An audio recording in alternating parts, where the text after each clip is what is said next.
Welcome everyone. इस lecture में हम बात करेंगे ट्रांसपोर्ट इन प्लांट्स के बारे में कि प्लांट्स में जो ट्रांसपोर्ट होता है वो किस तरीके से होता है। ठीक है, इसके पहले हम बात कर चुके हैं ह्यूमन बींग्स के बारे में कि ह्यूमन बींग्स में कैसे सर्कुलेशन होता है। ठीक है, जो पूरा वेल डेवलप्ड सर्कुलेटरी सिस्टम के थ्रू होता है। अब हम बात करेंगे प्लांट्स के बारे में कि जितनी भी चीजें होती हैं, जो इंपॉर्टेंट सब्सटेंसेज हैं, वो कैसे ट्रांसपोर्ट होते हैं। ठीक है, तो सबसे पहले ये चीज हमें पता होना चाहिए कि जो प्लांट्स हैं उनके पास हमारी बॉडी के जैसा एक सर्कुलेटरी सिस्टम नहीं होता है। ठीक है, they do not have a proper heart और blood vessels kind of things. ठीक है, इनसाइड देयर बॉडी इनके पास ऐसा सर्कुलेटरी सिस्टम नहीं होता है। Still they transport the substances through a proper mechanism. ठीक है, मतलब प्लांट्स में भी सब्सटेंसेस का ट्रांसपोर्ट होता है, बट उनमें हार्ट, ब्लड वेसल्स वगैरह ये चीजें नहीं होती है। ठीक है, उनमें बहुत ही सिंपल टाइप की ट्यूब्स होती हैं। ठीक है, जिन्हें हम बोलते हैं वस्कुलर बंडल्स।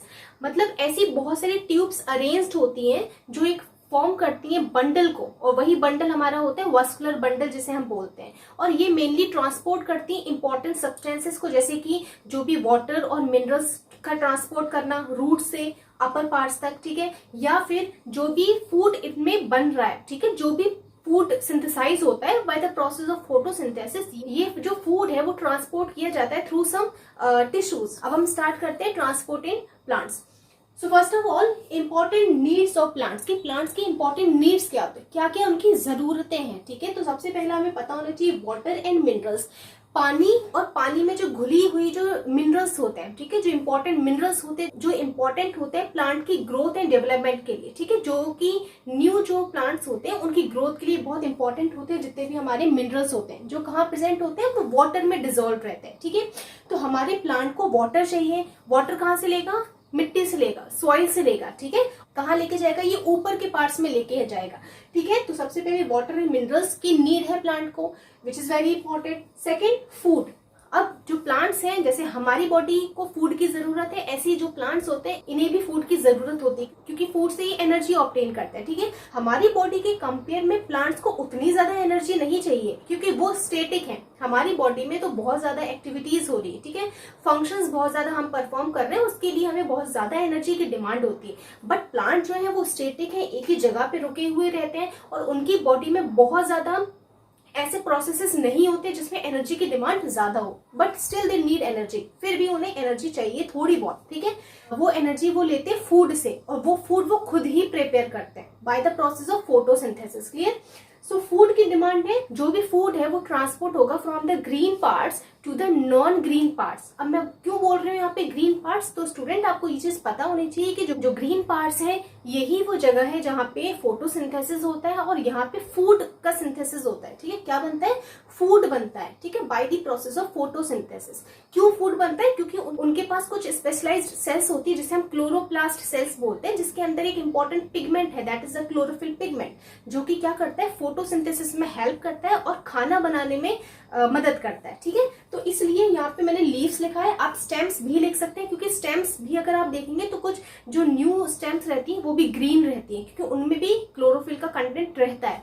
बट लीव्स को हम ज्यादा इसलिए बोलेंगे क्योंकि leaves are the major part where photosynthesis take place, and the leaves synthesize large amount of food due to the presence of more chlorophyll pigment in it. ठीक है, इनके पास ज्यादा क्लोरोफिल है, इसलिए ज्यादा अमाउंट में फूड का प्रोडक्शन करती है। ठीक है, इसलिए फूड की जो डिमांड है वो ग्रीन पार्ट से नॉन ग्रीन में जाएगी। नॉन ग्रीन में क्यों जा रही है? क्योंकि नॉन ग्रीन जो पार्ट्स हैं वो ऐसे पार्ट्स हैं जिनके पास क्लोरोफिल नहीं है। ठीक है, और क्लोरोफिल के एब्सेंस की वजह से वो फोटोसिंथेसिस नहीं कर पाते हैं, बट दे नीड फूड। उन्हें फूड चाहिए, उन्हें एनर्जी चाहिए। ठीक है, एनर्जी मिलेगी तभी वो काम करेंगे। तो ये इनकी नीड है प्लांट्स की।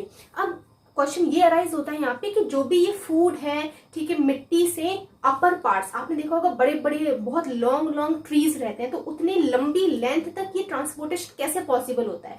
तो हम वन बाय वन हर चीज पढ़ेंगे। सबसे पहले जो कंडक्शन है, आई मीन सबसे पहले जो ट्रांसपोर्ट है मिनरल्स, वाटर, फूड का, ये होता है प्रॉपर वस्कुलर बंडल्स के थ्रू। प्रॉपर वस्कुलर बंडल मतलब बंडल्स मतलब पूरा एक बंडल है, किस चीज का? ट्यूब्स का एक बंडल है। ठीक है, उन्हें हम बोलते हैं वस्कुलर बंडल्स। ये वस्कुलर बंडल्स दो टाइप के होते हैं। First type is a xylem and second type is a phloem, है ना। और इन्हें हम कॉम्प्लेक्स टिश्यूज भी बोलते हैं। क्यों बोलते हैं कॉम्प्लेक्स टिश्यूज? क्योंकि जो जाइलम एंड फ्लोएम है वो खुद ही कॉम्प्लेक्स है। क्यों है कॉम्प्लेक्स? क्योंकि ये खुद बहुत सारे डिफरेंट टाइप्स की सेल से मिलके बने होते हैं। ठीक है, अगर मैं जाइलम की बात करूं तो जो जाइलम है आपका वो 4 टाइप की सेल से बना है, अलग अलग टाइप की सेल्स, और डिफरेंट टाइप की सेल्स के बने होने की वजह से ही इसे हम क्या बोलते हैं, इन्हें कॉम्प्लेक्स टिश्यू भी बोलते हैं। Similarly phloem also, phloem is also made by 4 different types of cells. ठीक है, that's why this is also put in the category of the complex tissue. So both are complex tissues. Clear? अब हम देखेंगे first xylem के बारे में। ठीक है, तो xylem mainly conducts water and minerals from roots to the upward direction. अब अपवर्ड डायरेक्शन क्यों बोल रहे हैं, तो आपको ये चीज तो पता होगी, जब भी हम पानी डालते हैं प्लांट्स को तो हम ऊपर नहीं डालते हैं। ठीक है, हम ऊपर वाले पार्ट में नहीं डालते हैं, हम जड़ों में डालते हैं। तो क्यों जड़ों में डाल रहे हैं? क्योंकि आपकी लीव्स जो है वो एब्जॉर्ब नहीं करेंगे वाटर अगर आप ऊपर से वाटर डाल रहे हो। ठीक है, हम रूट्स में डालते हैं, एंड रूट्स की ये स्पेशल फीचर होता है कि रूट्स में रूट हेयर्स प्रेजेंट होते हैं, वो क्या करते हैं, वाटर को एब्जॉर्ब कर पाते हैं बहुत इजीली तरीके से।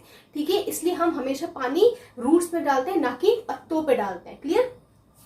तो जो वाटर एंड मिनरल्स का जो कंडक्शन है, कंडक्शन मीन्स ट्रांसपोर्ट है, वो कहां से होगा, रूट से अपवर्ड, नीचे से ऊपर की डायरेक्शन में होगा। क्लियर? तो आपको एक पॉइंट यहां से ये भी क्लियर होता है कि जब नीचे से ऊपर की डायरेक्शन में ट्रांसपोर्ट हो रहा है, नीचे से ऊपर की डायरेक्शन में अगर ट्रांसपोर्ट हो रहा है, इट मीन्स ये एक ही डायरेक्शन में होगा, ऊपर से नीचे नहीं होगा। ठीक है, तो एक पॉइंट ये भी क्लियर होता है कि ये यूनी डायरेक्शनल ट्रांसपोर्ट है। कौन? जाइलम में जो ट्रांसपोर्ट हो रहा है, this is unidirectional transport. Second, tracheids and vessels help in conduction. अब मैंने अभी आपको बताया था कि जो जाइलम होती है वो 4 टाइप की सेल से मिलकर बनती है। ठीक है, तो फर्स्ट जो है that is xylem tracheids, second is xylem vessels, and third is xylem parenchyma, and fourth is xylem fibres. ये 4 टाइप की सेल्स है, बट 4 सेल्स में से सिर्फ 2 ही सेल्स हैं जो क्या कर रही है, वाटर के कंडक्शन में हेल्प कर रही है। और वो जो 2 सेल्स हैं जो मेनली रोल प्ले करती है in the conduction of water and minerals, that are tracheids and vessels. वो कौन है? ट्रैकीड्स एंड वेसल्स है मेनली। बाकी जो 2 बची हैं वो क्या करती है, वो सपोर्ट में काम करती हैं। ठीक है, सपोर्ट प्रोवाइड करती हैं और स्टोरेज का काम करती हैं। Next is accent of SAP. Accent of SAP क्या है? तो एसेंट ऑफ सैप बहुत इंपॉर्टेंट टर्म है, ये हमेशा पूछा जाता है आपसे। क्वेश्चन इनडायरेक्टली तरीके से कैसे पूछा जाएगा, आपको वो बोलेंगे कि एसेंट ऑफ सैप जो प्रोसेस है वो किन कॉम्प्लेक्स टिश्यूज में होता है। ठीक है, तो आपको आंसर पता होना चाहिए वो कहाँ होगा, वो जाइलम में होगा। क्लियर? वो जाइलम में होता है। और दूसरा पॉइंट ये है, आपसे पूछा जा सकता है डिफाइन एसेंट ऑफ सैप। ठीक है, तो अभी मैं आपको बताती हूँ एसेंट ऑफ सैप होता क्या है। देखो, एसेंट मतलब होता है अपवर्ड। एसेंट क्या होता है? Up direction of SAP. तो सैप मतलब जो सेल्स है, सेल के अंदर का जो लिक्विड प्रेजेंट होता है उसे हम सेल सैप बोलते हैं। ठीक है, जो लिक्विड है जो सेल के अंदर प्रेजेंट है उसे सैप बोल रहे हैं, और उसका ऊपर की डायरेक्शन में मूवमेंट होना, this is the ascent of sap. Clear? Ascent मतलब क्या होता है? अपवर्ड। सैप मतलब कि liquid present in a cell. ठीक है, upward movement of water and minerals from roots to aerial parts. And water and minerals क्या है? ये ही आपका सैप है। वो जो लिक्विड की बात में कर रही है वो आपका वाटर एंड मिनरल्स ही है। क्लियर? तो ये बहुत ही ज्यादा इंपॉर्टेंट टर्म है, ये हमेशा पूछा जाता है। अब जो एसेंट ऑफ सैप है, जो वाटर नीचे से ऊपर जो मूवमेंट हो रहा है वो कहाँ कहाँ से कैसे कैसे होके आता है, तो एक छोटा सा पाथवे मैंने बनाया जिसके थ्रू मैं आपको बताती हूँ। सबसे पहले मिट्टी, सॉइल। ठीक है, सॉइल से जो वाटर आएगा वो आपकी रूट हेयर्स में आएगा। रूट हेयर्स मतलब कि जो आपकी रूट्स होती हैं, जड़ें होती हैं, उनमें भी बहुत बारीक बारीक हेयर्स होते हैं। ठीक है, बहुत बारीक बारीक हेयर। तो ये जो हेयर्स है ना, ये क्या करते हैं, ये बहुत माइन्यूट होते हैं और ये एब्जॉर्प्शन में रोल प्ले करते हैं, वाटर को मैक्सिमम अमाउंट में एब्जॉर्ब करते हैं। कौन? आपके रूट हेयर्स। ठीक है, जो सॉइल से वाटर आएगा रूट हेयर्स में। ठीक है, रूट हेयर्स में, फिर रूट हेयर्स में आने के बाद जब रूट हेयर में आएगा तो रूट हेयर्स में क्या प्रेजेंट है? रूट हेयर्स में आपके ये प्रेजेंट है ट्रैकीड्स एंड वेसल्स। ठीक है, तो फिर रूट हेयर से वो जाइलम वेसल्स एंड ट्रैकीड्स में आएगा। कहाँ पे? रूट्स में। मतलब रूट्स में जो आपकी ट्रैकीड्स एंड जो वेसल्स प्रेजेंट है, जो कि टाइप्स हैं आपके, जो कि सेल्स के टाइप्स हैं जाइलम के, जिससे आपका जाइलम बना है। ठीक है, उनमें आएगा, रूट्स वाले में। ठीक है, फिर वहां से रूट से फिर वो आएगा आपके स्टेम में। ठीक है, देखो ये रूट हेयर्स है, ये रूट हेयर्स से रूट्स के ट्रैकीड्स एंड वेसल्स में आया। फिर यहाँ से जो आपकी स्टेम है, स्टेम की ट्रैकीड्स एंड वेसल्स में गया। फिर वहां से ये जो पत्ती आपको दिख रही है, लीफ जो दिख रही है, लीफ के जो ये मिडरिप है फिर ये वेन्स में आ जाएगा, और वेन्स में ये वेन्स आपको दिख रही है, ये वाली वेन्स है। इन सभी पार्ट्स के बारे में मैं आपको एक्सप्लेन कर चुकी हूँ in one of my video. तो आपको ये जो वेन्स दिख रही है ये वेन्स में आएगा। कौन आएगा? वाटर आपके मिडरिप से होके, ये मिडरिप है, मिडरिप से वेन्स में पहुंच जाएगा, और वेन से फिर वेनलेट्स में पहुंच जाएगा। तो ये क्यों वेनलेट्स में जा रहा है? ताकि जो वाटर एब्जॉर्ब किया गया है ना वो इक्वली आपकी पूरी पत्ती में डिस्ट्रीब्यूट हो जाए, हर एक सेल्स में आपका वाटर चला जाए। इस तरीके का ट्रांसपोर्ट आपका होता है आपके जाइलम टिश्यूज में। क्लियर? तो ये इस तरीके का पैसेज है। उसके बाद मैंने आपको बताया था दिस इज यूनिडायरेक्शनल ट्रांसपोर्ट। तो यूनिडायरेक्शनल ट्रांसपोर्ट हमें पता है कि नीचे से ऊपर की तरफ ही ट्रांसपोर्ट हो रहा है। यूनि मतलब होता है वन, एक, और डायरेक्शन मतलब दिशा। डायरेक्शन मीन डायरेक्शन, ठीक है। सो एक डायरेक्शन में कहां से कहां तक? नीचे से ऊपर की डायरेक्शन में। So this is one directional transport. Clear? उसके बाद हम देखेंगे कि जो ये चीजें हो रही हैं, मतलब हमने तो देख लिया कि जो वाटर ट्रांसपोर्ट हो रहा है, बट ये एक्चुअली वाटर ट्रांसपोर्ट हो क्यों रहा है। अब इसके बारे में हम देखेंगे कि जो वाटर का जो ट्रांसपोर्ट हो रहा है उनके पीछे क्या मैकेनिज्म है, क्या फैक्टर्स है जिसकी वजह से वाटर जा रहा है। क्या उन सेल्स के बीच में कम्युनिकेशन होती है? क्या उनके पास ब्रेन है जो उनको मैसेज कर रहा है कि इन पार्ट्स में वाटर नहीं है तो आप इन पार्ट में वाटर ट्रांसपोर्ट कर दो? ऐसा नहीं है। तो इसके पीछे मैकेनिज्म क्या है ट्रांसपोर्ट के पीछे? तो अब हम देखते हैं फैक्टर्स जिसकी वजह से ये प्रोसेस पूरा होता है। सबसे फर्स्ट जो फैक्टर दैट इज ट्रांसपिरेशन। तो ट्रांसपिरेशन मीन्स क्या होता है?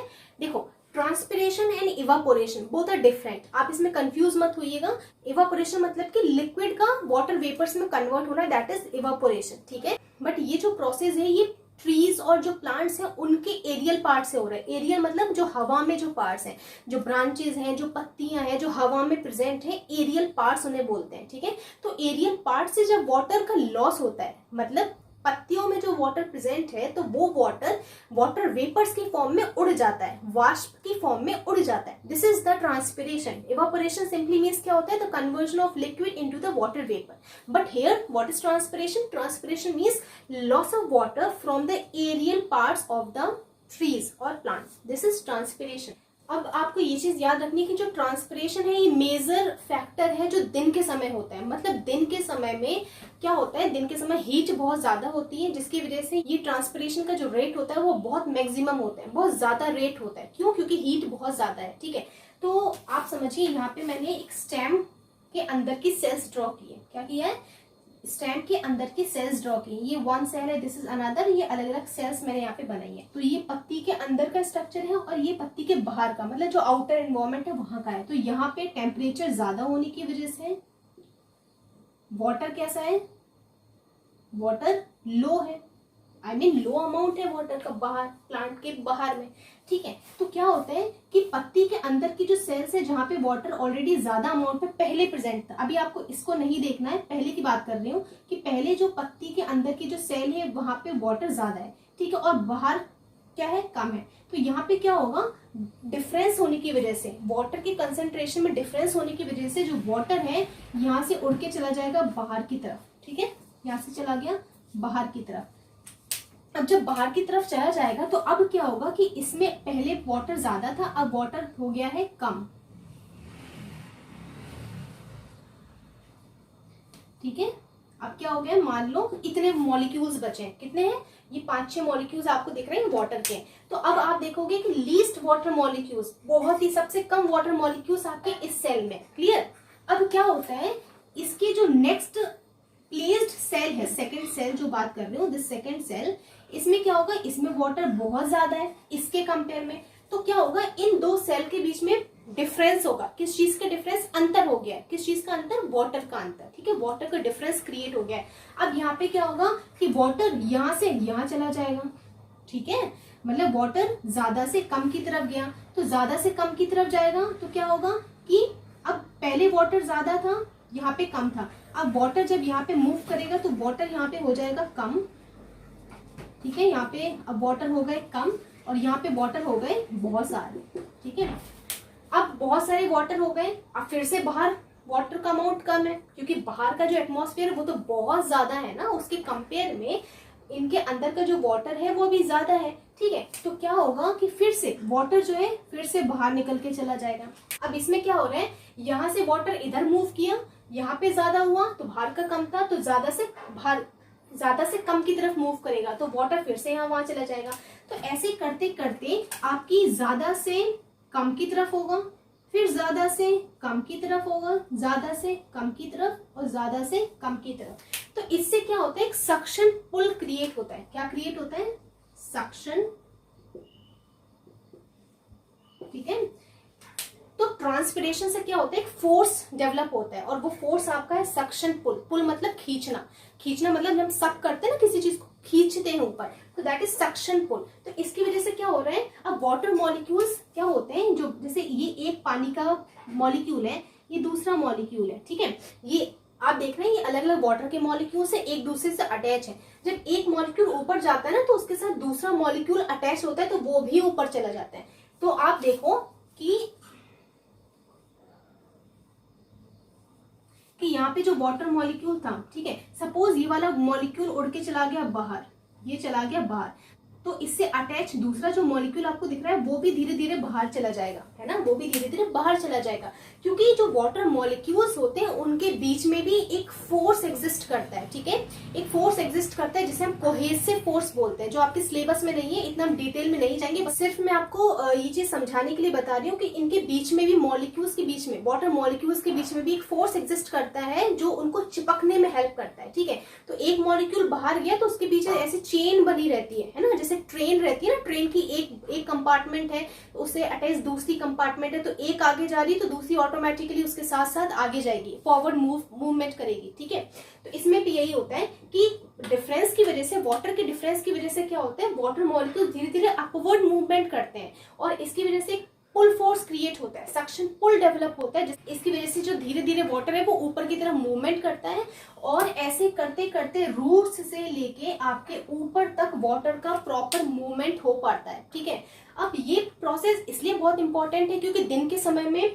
ट्रांसपिरेशन का रेट बहुत ज्यादा होता है, क्योंकि हीट बहुत ज्यादा होती है दिन के समय। This is a major factor during day time. अब रात के समय क्या होगा, तो रात के समय तो सनलाइट रहेगी नहीं, रात के समय तो हीट नहीं रहेगी, तो रात के समय क्या ट्रांसपिरेशन रेट बहुत ज्यादा रहेगा? बिल्कुल नहीं, बहुत ही कम रेट रहता है आपका ट्रांसपिरेशन का। ठीक है, ट्रांसपिरेशन बहुत ही कम रहेगा रात के समय, क्योंकि रात के समय हीट नहीं होगी यहाँ पे। ठीक है, तो रात के समय क्या वाटर का ट्रांसपोर्ट नहीं होता है? रात के समय भी वाटर का ट्रांसपोर्ट होता है, बट उसमें एक अलग फैक्टर रोल प्ले करता है, that is a root pressure.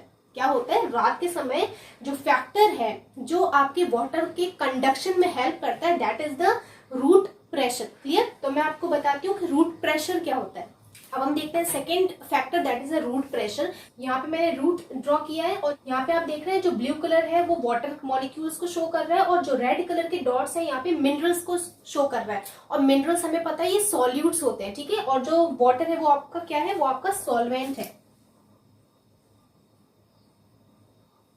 ठीक है, तो अब इसमें क्या होगा रात के समय में कि हमारी जो रूट्स हैं वो क्या करती हैं, मिनरल्स, ये जितने भी मिनरल्स हैं, सॉल्यूट्स, उनको क्या कर लेती है, ले लेती हैं। कैसे लेंगी मैं आपको बताती हूँ। जो आपके मिनरल्स हैं वो यहाँ से, आई मीन बाहर से, मिट्टी से आपके रूट के अंदर आ जाएगा। ठीक है, अंदर आ गया, तो इस प्रोसेस में जब मिनरल्स को वो एब्जॉर्ब करेंगे तो यहाँ पे एटीपी लगती है। क्या लगती है यहाँ पे? एटीपी यूज करते हैं, एटीपी को यूज करके मिनरल्स को एब्जॉर्ब कर पाते हैं। ठीक है, तो जब भी कभी ट्रांसपोर्ट होता है और एटीपी का यूज होता है तो उसे हम बोलते हैं एक्टिव ट्रांसपोर्ट।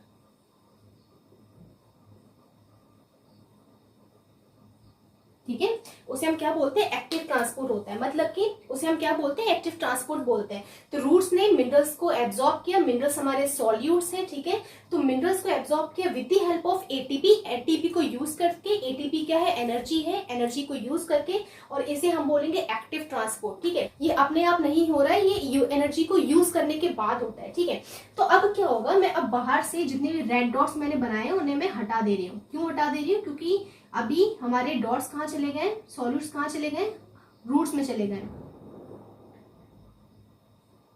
ठीक है, ठीक है, मैंने यहाँ पे हटा दिया है। तो तो आप देख सकते हैं आपको बाहर से ब्लू डॉट्स दिख रहे हैं। क्या दिख रहा है आपको? ब्लू डॉट्स दिख रहे हैं, और अंदर आपको बहुत सारे रेड डॉट्स दिख रहे हैं जो कि हमारे सॉल्यूट्स अब पहुंच गए हैं हमारे रूट्स के अंदर। क्लियर? अब आप देख सकते हैं जो बाहर सॉल्यूशन है ये कैसा हो गया? डाइल्यूट हो गया है। डाइल्यूट क्यों हो गया? क्योंकि इसके अंदर जो सॉल्यूट्स थे वो यहाँ पे अब नहीं रहे, वो अंदर चले गए। ठीक है, तो सॉल्यूशन हो गया डाइल्यूट। और रूट्स के अंदर का जो सॉल्यूशन है वो हो गया कंसंट्रेटेड, गाढ़ा हो गया, क्योंकि जो बाहर सॉल्यूट्स प्रेजेंट थे वो मिनरल्स थे वो आप यहाँ पे अंदर आ गए। ठीक है, तो अंदर सॉल्यूट्स ज्यादा है, मिनरल्स ज्यादा है, बट पानी कम है। ठीक है, इस वजह से ये सॉल्यूशन कैसा है? गाढ़ा है। और बाहर सॉल्यूशन पतला है। डाइल्यूट क्यों है? क्योंकि यहाँ पे सॉल्यूट्स अभी नहीं है। क्लियर? अब यहाँ पे क्या होगा कि अब डिफरेंस आप देख सकते हैं, जहां भी पानी का अंतर क्रिएट होता है यहाँ पे क्या होने लगता है? ऑस्मोसिस होने लगता है। ठीक है, तो अब वाटर कहां से कहां मूव करेगा? जो आपका वाटर है वो लो कंसंट्रेटेड, ये लो कंसंट्रेटेड है। ठीक है, लो कंसंट्रेटेड एरिया से हाई कंसंट्रेटेड एरिया की तरफ आपका वाटर मूव करने लगेगा। क्लियर? ठीक है, मूव करने लगेगा। अब जब ये मूव करेगा तो ये धीरे धीरे ऊपर जाएगा, स्टेम्स में जाएगा, और ऐसे करते करते धीरे धीरे धीरे जो आपके प्लांट्स की जाइलम ट्यूब्स हैं उनमें ये ट्रांसपोर्ट होता रहेगा आपका वाटर, और जिसकी वजह से कंटिन्यूस जो चैनल है वो बना रहेगा, वो टूटेगा नहीं इस रूट प्रेशर के कारण। ठीक है, तो आई थिंक ये आपको समझ में आ गया होगा कि रूट प्रेशर भी एक इंपॉर्टेंट फैक्टर है जो रात के समय मेन रोल प्ले करता है in the transport of water and minerals. ठीक है, यहाँ पे आपको ये चीज पता होनी चाहिए कि जो मिनरल्स का ट्रांसपोर्ट हो रहा है वो एटीपी को यूज करके होगा, मतलब this is active transport, but जो वाटर का मूवमेंट हो रहा है दिस इज पैसिव ट्रांसपोर्ट, मतलब without the use of ATP. जब एटीपी का यूज नहीं होता है, अपने आप चीजें ट्रांसपोर्ट होती है, तो उसे हम बोलते हैं पैसिव ट्रांसपोर्ट। और एक्टिव ट्रांसपोर्ट मतलब जब चीजों का ट्रांसफर होता है बट उसमें एनर्जी की डिमांड होती है, एनर्जी उसमें यूटिलाइज होती है, जिसे हम बोलते हैं एक्टिव ट्रांसपोर्ट। तो अब हम इसके बाद देखेंगे फ्लोएम के बारे में। ठीक है, जो फ्लोएम है वो क्या करता है? इट कंडक्ट्स द फूड, मतलब जो खाना है, जो हार्मोन्स है, इनका ट्रांसपोर्ट करता है आपका फ्लोएम टिश्यूज। ठीक है, और ये कहां से कहां तक लेके जाएंगे? ग्रीन पार्ट से नॉन ग्रीन पार्ट्स तक लेके जाएंगे। ग्रीन में क्यों? क्योंकि ग्रीन वही पार्ट्स है जहाँ पे आपका खाना बन रहा है, तो ऑब्वियसली जहां खाना बनेगा वहां से हम उन पार्ट्स में लेके जाएंगे जहां पे खाना नहीं बनता है। क्लियर? नेक्स्ट इज, जैसे हमने जाइलम में देखा था, फ्लोएम में भी 4 टाइप की सेल्स होती हैं। ठीक है, तो फ्लोएम में कितनी सेल्स है? 4 है। तो एक आपकी है सीव ट्यूब, सेकंड जो है कंपेनियन सेल है, and third is parenchyma, phloem parenchyma, और जो फोर्थ है that is the phloem fibres. ठीक है, इसमें भी 2 जो मेन है सेल्स है वो आपकी रोल प्ले करती है फूड के कंडक्शन में, which are sieve tubes and companion cells. बाकी जो अदर सेल्स हैं 2 जो बची हुई हैं वो सपोर्ट एंड स्टोरेज में हेल्प करती है। ठीक है, तो यहाँ पे sieve tubes and companion cells main role play करती है in the conduction of food and hormones. Next is translocation, उसमें एसेंट ऑफ सैप होता है जाइलम में। तो फ्लोएम में जो फूड का ट्रांसपोर्ट होगा, इस प्रोसेस को, मतलब फूड का जो ट्रांसपोर्ट होता है, इस जो पूरी प्रक्रिया है, जो पूरा प्रोसेस है, इसे हम बोलते हैं ट्रांसलोकेशन। नेक्स्ट है बाई डायरेक्शनल ट्रांसपोर्ट, मतलब अब यहाँ पे ये चीज आपको ध्यान देनी है। अब फ्लोएम में क्या होता है कि सपोज यहाँ पे खाना बना है, ठीक है, और यहाँ पे डिमांड है फूड की, तो हो सकता है यहाँ से यहाँ फूड चला जाए। ठीक है, आपने देखा होगा कि आप शकरकंद खाते हो, आप स्वीट पोटैटो खाते हो। ठीक है, तो स्वीट पोटैटो क्या है? इट्स अ रूट, वो एक जड़ है। ठीक है, एक रूट है, बट उसमें खाना स्टोर है। जो स्वीट पोटैटो आप खाते हो उसके अंदर क्या होता है? उसमें फूड स्टोर है। ठीक है, तो वो फूड आया कहाँ से? वो फूड आपका जड़ों में कहाँ से आया? वो फूड आपको ऊपर से आया है, मतलब लीफ से जो फूड है वो जाके आपके रूट्स में स्टोर हो गया है। ठीक है, और वही एडिबल है, वो खाने लायक है, इसलिए हम उसे खाते हैं। क्लियर? तो जो फूड का ट्रांसपोर्ट है, आपको इससे क्लियर हो जाएगा कि जो फूड का ट्रांसपोर्ट है वो ऊपर से नीचे की तरफ भी होता है और नीचे से ऊपर की तरफ भी होता है आपके फूड का ट्रांसपोर्ट, होस्ट है ना। तो यहाँ पे जो फूड का ट्रांसपोर्ट है वो दोनों डायरेक्शनल में होगा। बाय मतलब टू, डायरेक्शन मतलब दिशा। जो ट्रांसपोर्ट कहीं भी कोई भी डायरेक्शन में हो जाए, ऊपर से नीचे की तरफ भी हो जाए और नीचे से ऊपर की तरफ भी हो जाए, इसे हम बोलते हैं bidirectional transport. But xylem कैसा था? Unidirectional transport, from the roots to the upper only. आपको ये चीज पता होनी चाहिए, ये बहुत इंपॉर्टेंट पॉइंट्स हैं जो हमेशा 1 मार्क में आपको पूछा जा सकता है कि what is the synthesized form of food. जब खाना बनता है तो वो किन फॉर्म में बनता है? So that is the glucose. जब आपका खाना बनता है फोटोसिंथेसिस में, मैंने आपको बताया था कि CO2 वाटर कंबाइन होते हैं और वो ग्लूकोज बनाते हैं। ठीक है, तो ग्लूकोज क्या है? It is a synthesized form of food. Next है स्टोर्ड फॉर्म। जब ग्लूकोज बन गया उसके बाद जो खाना स्टोर हुआ है, ठीक है, जो रिजर्व फूड है, जो खाना स्टोर हुआ है, ठीक है, एक्यूमुलेट हुआ है कुछ पार्ट्स में, तो स्टोर्ड फॉर्म क्या है? That stored form is the starch. Starch मैंने आपको बताया था, बहुत सारे ग्लूकोज कंबाइन होते हैं, वो एक कॉम्प्लेक्स यूनिट बनाते हैं, दैट इज स्टार्च। नेक्स्ट है ट्रांसपोर्टेड फॉर्म, मतलब जो खाना फ्लूएम में एक जगह से दूसरी जगह पे ट्रांसपोर्ट हो रहा है, उसकी भी एक अलग फॉर्म है। वो ग्लूकोज की फॉर्म में नहीं होता, न ही स्टार्च की फॉर्म में होता है, वो होता है सुक्रोज की फॉर्म में। अब यहाँ पे सुक्रोज क्या है? यहाँ पे सुक्रोज क्या है? सुक्रोज मतलब दो ग्लूकोज की यूनिट्स मिलके आपके सुक्रोज को बनाते हैं, ठीक है। तो यहाँ पे एक्चुअली बेसिकली अगर हम देखें तो दो ग्लूकोज नहीं होते हैं, होते हैं आपका एक ग्लूकोज होता है, एक आपका फ्रक्टोज होता है, ठीक है। बट दोनों में ज्यादा डिफरेंस नहीं है, एक फंक्शनल ग्रुप का डिफरेंस होता है, ठीक है। हम बोल सकते हैं कि दो ग्लूकोज की यूनिट जो है वो आपकी एक सुक्रोज को बनाती है, ठीक है। बट यहाँ पे जो यूनिट्स है वो आपकी एक ग्लूकोज होती है, एक आपकी फ्रक्टोज होती है, ठीक है। अब हम देखेंगे कि जो फूड का ट्रांसपोर्ट कैसे होता है। तो ये डायग्राम आप देखिए, यहाँ पे मैंने बनाए हैं ये जाइलम ट्यूब्स हैं, उसके बाद यहाँ पे मैंने बनाया ये सीव ट्यूब है, ये सीव ट्यूब्स हैं। ये आप देख रहे हैं ये कंपेनियन सेल्स हैं। कंपेनियन सेल्स नामी है, कंपेनियन जो कंपनी दे रही है, ठीक है। किसको कंपनी दे रही है? आपके सीव ट्यूब्स को कंपनी दे रही है। तो बीच वाले आपके कंपेनियन सेल्स हैं, और यहाँ पे जो आप देख रहे हैं ये वो सेल्स हैं जहाँ पे आपका फूड बन रहा है, ठीक है, जहाँ पे फूड आपका सिंथेसाइज हो रहा है। यहाँ पे सबसे इंपॉर्टेंट क्वेश्चन ये अराइज होता है कि फूड कैसे ट्रांसपोर्ट होता है, क्या वो एक दूसरे से कम्युनिकेट करते हैं? तो बिल्कुल कम्युनिकेट नहीं कर पाते। तो ऐसा क्या मैकेनिज्म है कि उन्हें पता चल जाता है कि हाँ ये वाली सेल के पास खाना नहीं है और यहाँ पे हमें खाना पहुंचाना है, ठीक है। तो ये कैसे होगा अब मैं आपको बताती हूँ। तो ये आपकी वो सेल है जहाँ पे बहुत ज्यादा सुक्रोज है, जहाँ पे बहुत ज्यादा फूड है, ठीक है। और ये आपकी वो सेल है जहाँ पे हमें खाने को पहुंचाना है, जिसके पास अभी सुक्रोज कम है, ठीक है। तो अब क्या होगा, आपका सुक्रोज जो है वो यहाँ से कंपेनियन सेल में जाएगा पहले, फिर कंपेनियन सेल से आपकी सीव ट्यूब्स में जाएगा, और ये आपको एक एक सेल्स दिख रही हैं, ठीक है। और यहाँ पे ये चीज आपको पता होनी चाहिए कि जो आपकी सीव ट्यूब्स एंड कंपेनियन सेल्स है ये लिविंग होती है, ठीक है। ये कैसी है? लिविंग है। और आपका जो जाइलम है वो आपका डेड सेल्स होती है, ठीक है। तो सबसे पहले सुक्रोज कहाँ से आएगा? इन एरिया से कंपेनियन सेल्स में आएगा, कंपेनियन सेल से आएगा आपके सीव सेल्स में आएगा, ठीक है। तो यहाँ पे जो इनका ट्रांसपोर्ट हो रहा है, सुक्रोज का जो ट्रांसपोर्ट हो रहा है वो एटीपी को यूटिलाइज करके होगा। क्या होगा? एटीपी को यूटिलाइज करके होता है, क्योंकि ये आपके क्या है? सॉल्यूट है ये आपका, ठीक है। तो यहाँ पे एटीपी को यूज करके होगा। तो दिस इज एक्टिव ट्रांसपोर्ट। ये आपका क्या है? एक्टिव ट्रांसपोर्ट हो रहा है।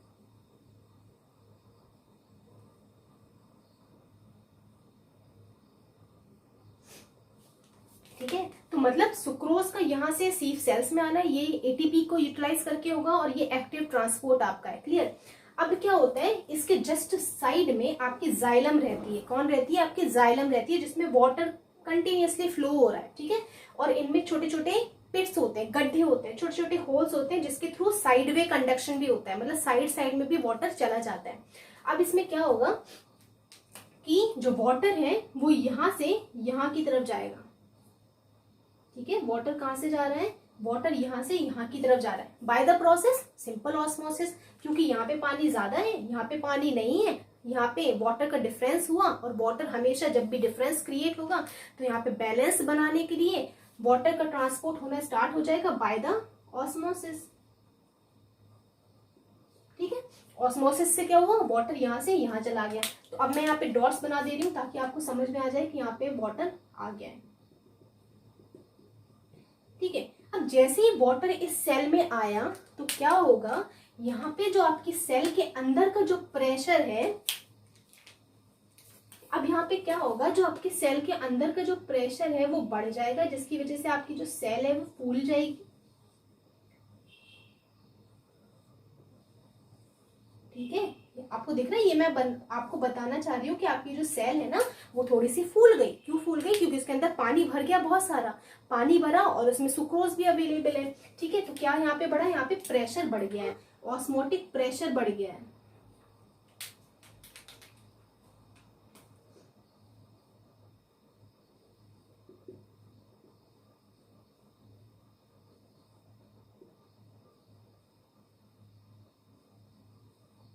क्या हो गया, यहाँ पे ऑस्मोटिक प्रेशर बढ़ गया, कहाँ पे, आपकी सेल के अंदर, ठीक है।